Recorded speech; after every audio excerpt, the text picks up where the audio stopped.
I'm Carol Dawson. And I'm Wes Ferguson. You're listening to a special bonus episode of The Unforgotten.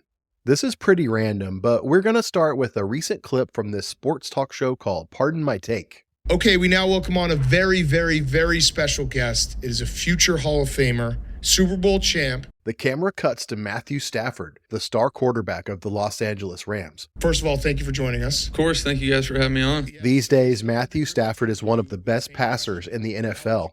When he was growing up in Highland Park, an old money enclave in Dallas, he played baseball with this other kid, a kid named Jake. Did you have the best arm on your team? No. Oh. No. Who did? That's crazy. Jake Feldt. No, Shout out Jake. Jake Feldt. Jake Feldt, I'll tell you what, he was 8th grade. You know, this guy was shaving in the 8th grade. Yeah. He was an unbelievable stud. We'd go to tournaments. He was winning MVP, hitting bombs. Hell yes. Launching it. Get that, Matt Stafford and Jake Feldt. Jake Feldt. Yes, this is the same Jake Feldt from our previous chapter. He's been married to Shelley and Jerry Mack Watkins' daughter Ashley for 10 years. They're now in the process of a divorce. What we didn't tell you because it didn't really seem relevant is that Jake and his famous teammate led their high school football team, the Highland Park Scots, to a 59-0 blowout victory in the 2005 state championship. Fun fact about Jake Feldt, 5 touchdowns in the state championship game, Texas high school record. Wow. Damn. Jake Feldt, legend. Jake Feldt, legend. So this was pretty cool, but I have to admit, when I first read that Jake was from Highland Park, I learned about his business and his friendship with an NFL quarterback. I just assumed he was another rich guy from a rich family, probably a trust funder. Carol found out that wasn't the case at all. After our interview for Chapter 9, she ended up calling Jake back. They talked about his upbringing, sure, but they ended up going a lot deeper. Most Texans, when they hear the neighborhood Highland Park, Dallas mentioned, they make certain assumptions about the people who come from there because it is such a wealthy area and a wealthy neighborhood. And the same is true for University Parks in Dallas. Of course. And since that's where you have come from, I wondered if you would share a little bit about your roots and early beginnings there.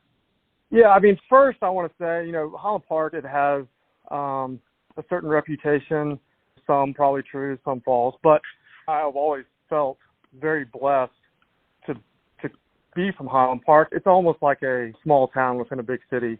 People have lived there for generations. Even though it is clearly a place of privilege, for the most part, it is just really good people that work really, really hard. Although, in some respects, he grew up surrounded by luxury, Jake's childhood home fell far short of that category. By no means were we poor, but I would consider us middle class. Money was an issue at times. Grew up in a little duplex, 2 bedrooms, 1 bathroom. We didn't have cable TV. We didn't have a computer, and so all these things that were just part of these other kids' everyday lives, were just completely foreign to me. Another factor of his early life was his mother's illness. My dad was actually in training camp with the 85 Bears, got cut, and I believe that he found out that my mom had liver cancer the next day. They were, 21, 22 years old, and it was very serious. I kind of grew up for the first 10 years of my life watching my mom battle. And not only my mother, but, as an adult now in hindsight, my dad fighting, along her side and try to provide for his family and a kid and his wife that's going through this, horrible disease that I'm sure they were some days quite confident that it was gonna take her life. I knew from a very young age that nobody was going to give me anything. I knew that I was going to have to work really hard, and if I was going to be successful at anything in life, that I was going to have to outwork the guy next to me and do things the right way. The most important lesson I learned too is that even through all of that hard work, it doesn't mean that you're still not going to fail. And I think that I understood failure and that failure was going to be a part of life. I think I learned and understood that at a very young age. And that's okay. And in fact, it essentially builds the character into you eventually, the man you're going to end up becoming. That's a huge contrast to the way that your future wife grew up. She grew up in a small town rather than a big city. She grew up in a pretty tight community, but she grew up with a level of affluence that was completely in contrast to the economic background you had come from. We wondered if Jake's modest background was the reason Jerry Mack and Kay were so cold to him when he and Ashley started dating. I knew that it wasn't that they didn't like me for a reason, because we hadn't been around each other at all. I mean, to the extent of there's nothing I could have said. I couldn't have put off some kind of persona that they would have rubbed in the wrong way. We just hadn't even really been around each other, and the times we haven't really talked, and they're usually in bigger groups, so it's not like, the attention's on me or how Ashley and I interact. I mean, that hasn't really been revealed or exposed to at any level yet. So that was one of the things that was just kind of puzzling to me, is they don't even know me. And if they don't like me, okay, I can see how they could maybe be kind of standoffish with me, but why so aggressively with Ashley, to the point that it's, apparent to anyone that's somewhat paying attention. And it was just very strange. What would they do? Not talk to you, not really, not interested in anything you have to say, nothing. And it was actually more so at the time, it was much more so Kay than it was Jerry at the time. Really? Jerry, if I made an effort to start a conversation, ask him about, I don't know, the pipeline business or something, he'd talk to you. He didn't really seem that interested, but, he'd respond. Kay would it was like, you'd walk in a room and she wouldn't even look at you. Kind of huh, it's odd. And that was true for you and Ashley both? It was true, definitely, for me to that extent, but it was definitely true for Ashley because we talked about it. Right. She was hurt. It's something that truly bothered her. And Ashley's one of those types that when she never really expressed any kind of emotion of anger. But she was hurt. She had her feelings hurt. She was sad. And, she's constantly kind of seeking their approval. And I think that's what made me upset. At the time, I was kind of looking back, I was probably just kind of an arrogant, cocky kid out of college. So I was like, whatever. But the fact that it made her so upset, I remember it made me mad. But again, like I said, not that long goes by, and it's like, then all of a sudden, they love me. This is, the greatest thing. And so it literally, it was like snap of a finger, things changed. I cannot really point out what it was or why exactly did anything change, but it did.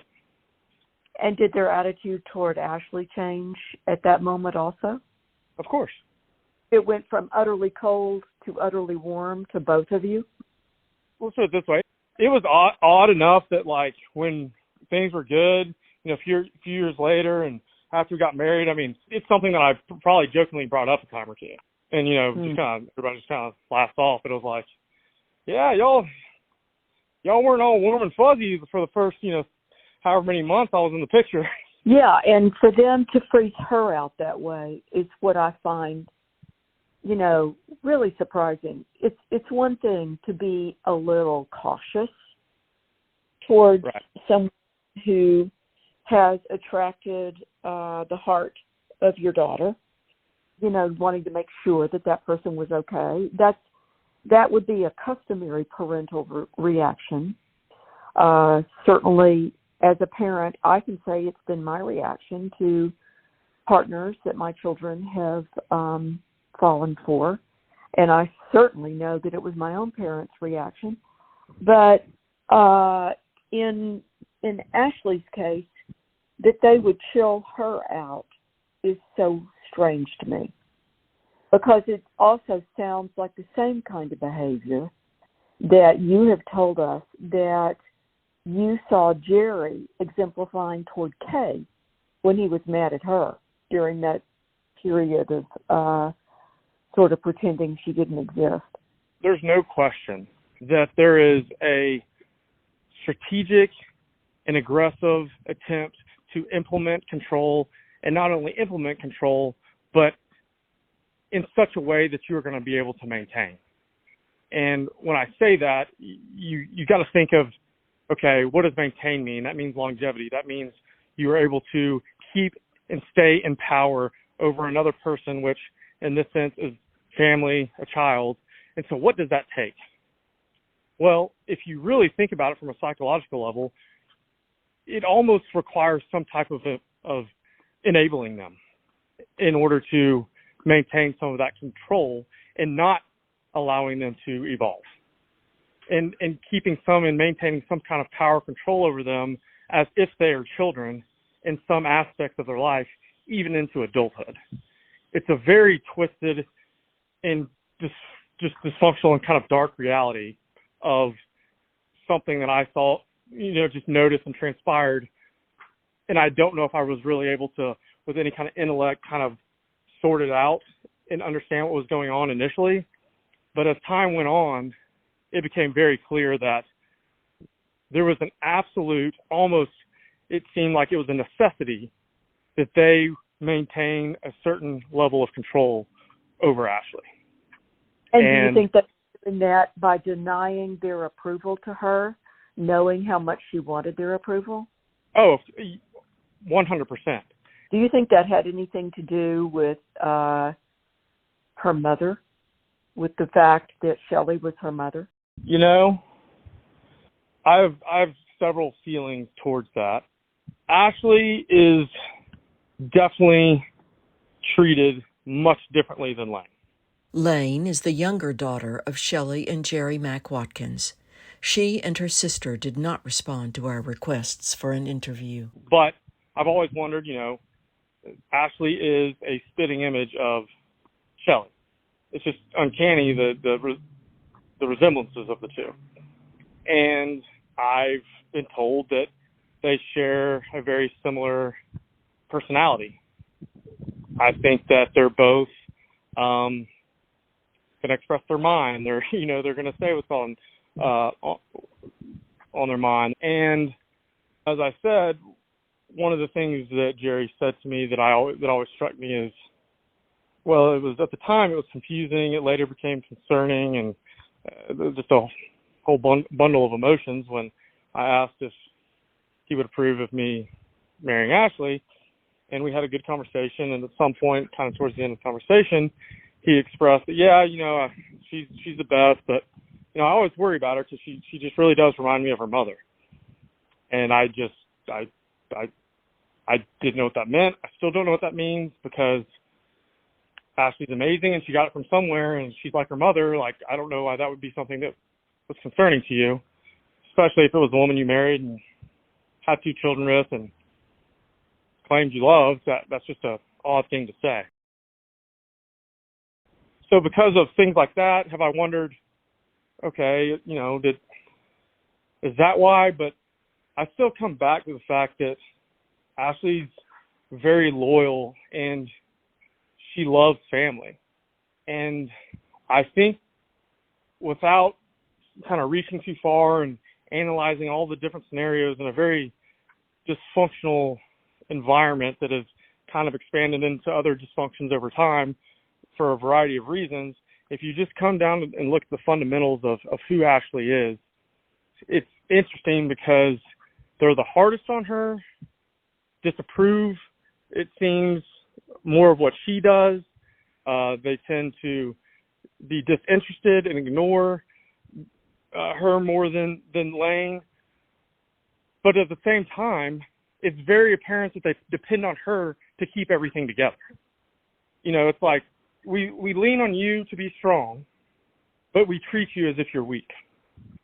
That's something that I didn't think of it in that aspect for the longest time. And kind of towards the end, especially when we had the boys, and it was like, wow. It was so confusing to me how they could kind of step on her and just kind of walk all over as if she was weak, but then I would actually watch her be the one to hold everything together. And I was like, those don't coincide with each other, but in this situation, they somehow do. And I think the only thing that I can come to is they know that no matter what, Ashley's still going to fight for them. They may not do it for her, but she's going to do it for them. That's just always been taken advantage of. This connects to one more thing we learned in the course of our researches, one more irony to do with Shelley Watkins' death. It turns out to be the lasting result of E. Ray Andrews' greed, followed by law enforcement's decision to sacrifice the pursuit of justice and instead expose his corruption and the toll that decision has taken on the lives of two little girls. One was Shelley's niece, the daughter of her sister Sandy. The other was Ashley. They were very close in age when Shelley died. They still are. One little girl lived with constant daily conversations about her Aunt Shelley filling her home. Her two cousins' photographs were everywhere throughout its rooms, but their actual faces and voices remained unknown. You've already heard Dr. Courtney Cripps speak in Chapter 2 and again in Chapter 7 about the ways in which this trauma shaped her future. The other little girl, Ashley Watkins, could not even safely bring up the subject of her mother in her own home. And yet, the impact of Shelley's unresolved murder on both these children, now fully grown women, has turned out to be surprisingly similar. Another example of psychological symmetry. At least, that's the observation of someone who has known Ashley well for a long time. I mean, Lane was just a baby when all this stuff happened. So, I mean, Ashley has even kind of opened up to me about protecting Lane from the environment or the atmosphere that Ashley was aware that it existed. And because of the kind of Lane's adolescence, she felt that she could protect her from that. And in some ways, I think she did. I think Lane has been shielded by Ashley. She felt it as a responsibility to protect her little sister from things that no child should ever be exposed to, much less feel a responsibility to protect. People should have been doing that for her. It is unbelievably ironic to me, now that I hear you saying this and describing this, what mirror images of dynamic that both Courtney and Ashley have had to shoulder in terms of a sense of responsibility towards their families directly tied to Shelley Watkins' death. That blows me away. I'm sure that any child that goes through something like that is going to have a significant impact. Now, Ashley was essentially put in a situation to where she lost her mother, but then was basically woke up and it was like, we're not going to talk about it. We're going to act like it's not going to happen. It just leaves these questions and these, you're just yearning for all of these details about this, your mom, this woman you love, this woman that looks just like you, and you want to know more about her, and you only become more curious over time, but you were never given the ability to, mourn that loss and have someone talk to you about that loss and what that person was like and the impact that person had on your life and how it was going to impact your life moving forward and how to work through it and deal with it. And it's okay to be sad. This is part of, none of those things happened for Ashley. The most dysfunctional part about it is she is defending her family with everything she has about something they won't even talk to her about. I mean, just try to fathom that. And it's something that just weighs so deeply on your heart and something that you were struggling with as much as anyone, but no one's willing to talk to you about it and then kind of expecting you to kind of hold things together at the same time. I mean, who do you turn to at that point? Because it was like, I'm just forced to be linked to all of this dysfunction and defend it, and it becomes so part of my life that it just weighs on me more and more over time and more confusing. And it's just, I can't imagine having to bear the cost of that. We also wanted to hear about Jake's happier memories with Ashley. Here's a question from our first interview. What did you love about Ashley? Oh, man. It was very obvious to me how much we both loved being around each other, which created a certain level of comfort that allowed us to just talk about things. And not even necessarily in depth, conversation about things like, Ashley's mom or anything else, but just what we love to do, what we think about, what we feel about each other, what we love about each other. And I just think there was a certain level of comfort that we had that we had never experienced with someone else. I had never been around somebody that I truly had fun with just because of their presence. And I think we both felt that way. And I also loved how she loved me at first. I could tell that she really loved me, and I know that she felt the same way. We would both have a desire to listen to the other about just the littlest things because we actually cared what the other person thought, and were intrigued at levels that I just wasn't used to having in a conversation with somebody else. But it was, looking back, it was just because of how much I cared about that person. And I think when you take that and put that at the very foundation of this kind of a relationship, it kind of transpires into everything that you do. Do you have like a favorite memory of you two together? I have several, really. I think this is going to be kind of a boring favorite memory, but I think some of my favorite memories are coming back after a really long week of work, when I was working out of town, and getting back and seeing Ashley and literally like putting our phones away, and because we didn't want them, and just sitting there and cooking and watching movies and just spending every second every day with each other, and drinking wine at night and just being with each other with no care in the world about doing anything other than exactly that. I think that's probably one of my best memories. And I know it's kind of like, well, that doesn't sound like much of a memory, but it kind of was. People that know her, her friends, the people that really love her, like, how would they describe her? Naturally, she's a very loving person. I think Ashley loves doing things for people. I think that brings her a lot of satisfaction. I do. And Ashley is fun. I mean, Ashley is so much fun. She is not judgmental whatsoever. And I think that she kind of approaches all interactions with people the same. And that's zero expectations or prejudgments on that individual person or what that interaction should be like or is going to be like. I think she just goes into it with a good intent. Another thing about Ashley that I love about her, which she definitely doesn't realize because of how maybe sometimes I react, but she'll say things sometimes and I'm like, why did you just say that?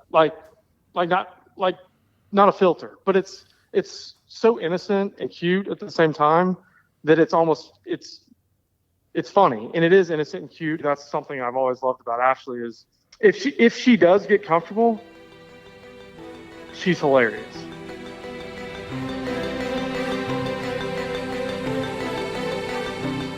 The Unforgotten is a free-range production. Season 1, The Labor Day Ghost, is created, written, and hosted by Carol Dawson and me, Wes Ferguson. I'm the executive producer here at Free Range. Theme song by Will Mechatron Jones. See photos, dig into case files, and get updates on Shelley Watkins' case when you sign up for our newsletter at unforgottenpod.com. Thanks for listening. We'll be back soon.